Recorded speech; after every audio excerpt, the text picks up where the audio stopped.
ఎన్ని సార్లు చూపిస్తావో ఈ ఇల్లు. చూసి చూసి మాకు బోర్ కొడుతుందని అంటారా మీరు? మీకు బోర్ కొడతదేమోండి. నాకైతే ఎప్పుడెప్పుడు ఇంట్లోకెళ్ళిపోతామా అని ఆశగా ఉంది.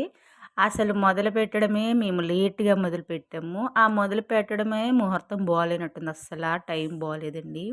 ఇల్లు మొదలుపెట్టగానే ఎన్ని ఆటంకాలో, దానికి తెచ్చిన డబ్బులు కూడా వేరే దానికి ఖర్చు పెట్టాల్సొచ్చింది. ఇప్పుడు 3 సంవత్సరాల నుంచయితే ఇల్లు ఇలాగ ఆగిపోయి మధ్యలో అసల ఆగిపోయిన కాడి నుంచి అసలొక్క పని కూడా చేయలేకపోతున్నాం. ఎందుకో నాకు అర్థం కాలేదు.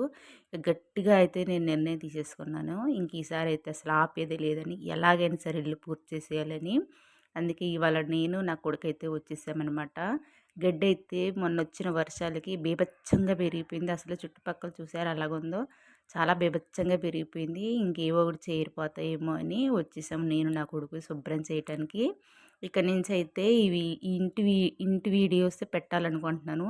ఇల్లు ఎలాగైనా సరే పూర్తి చేయాలి. మీరు కూడా కోరుకోండి. నా ఇల్లయితే పూర్తయిపోవాలని. ప్రతిరోజు వీడియోస్ వస్తాయి ఇక నుంచి. ఓకేనా?